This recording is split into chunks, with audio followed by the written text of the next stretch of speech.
आजकल खिलाड़ियों के कारनामों की वजह से स्टेडियम बदनाम हो रहे हैं।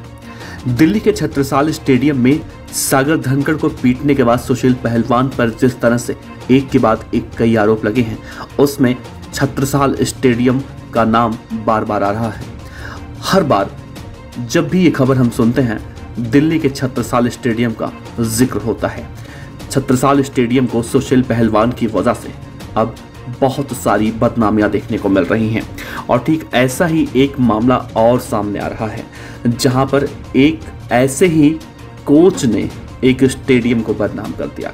अब उस स्टेडियम का नाम भी इसी तरह से लिया जा रहा है। जी, हम बात कर रहे हैं राजस्थान के सबसे बड़े स्टेडियम सवाई मानसिंह स्टेडियम की, जहां पर एक कोच ने कोचिंग ले रही टेनिस प्लेयर का रेप कर दिया। पीड़िता कई महीनों तक चुप्पी साधी रही। बाद में परिजनों को जब पूरी बीती बताई, उसके बाद आरोपी कोच के खिलाफ मुकदमा दर्ज करवाया गया। फिलहाल वो आरोपी फरार चल रहा है और पुलिस उसकी तलाश कर रही है।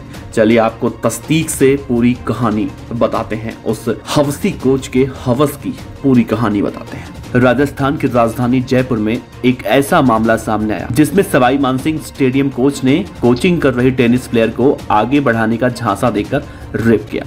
पीड़िता ने बदनामी के डर से इस बारे में किसी को कुछ नहीं बताया। कुछ महीनों के बाद जब पीड़िता ने अपने परिजनों को इसके बारे में कहा, जिसके बाद पुलिस ने थाने में कोच के खिलाफ रेप और पॉक्सो एक्ट में केस दर्ज करवाया। इस बारे में ज्योति नगर थाना प्रभारी सरोज धायल ने कहा है कि आरोपी कोच गौरंग 2012 से टेनिस कोच है। पुलिस उसकी खोज में लगी हुई है और संभावना जताई जा रही है कि और भी कई लड़कियों को कोच अपना शिकार बना चुका होगा। उन्होंने कहा कि कोच गौरंग को पकड़े जाने पर इस पूरे मामले का खुलासा हो पाएगा। ये मामला राजस्थान के सबसे बड़े स्टेडियम सवाई मानसिंह स्टेडियम का है और इसी स्टेडियम में ये गौरंग नलवाया कोच है। पीड़िता 1 साल से उससे ही टेनिस का कोचिंग ले रही थी। पीड़िता के पिता ने कोच पर आरोप लगाया है कि टेनिस में आगे बढ़ाने का झांसा देकर बेटी से नजदीकियां बढ़ाई और रेप किया। पीड़िता के पिता ने कहा कि मार्च 2021 में टूर्नामेंट के बहाने आरोपी कोच गौरंग पीड़िता को अपने साथ उदयपुर ले गया। वहां भी उसने रेप किया।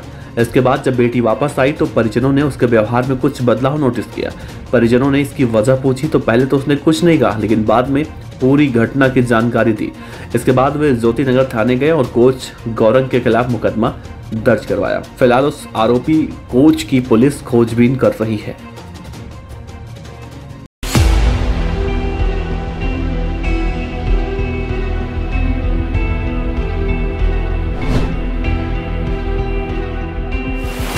खबर अच्छी लगी हो तो लाइक कीजिए, सब्सक्राइब कीजिए, साथ ही बेल आइकन का बटन दबाइए। पीडीएफ न्यूज की खबरें सबसे पहले देखने के लिए।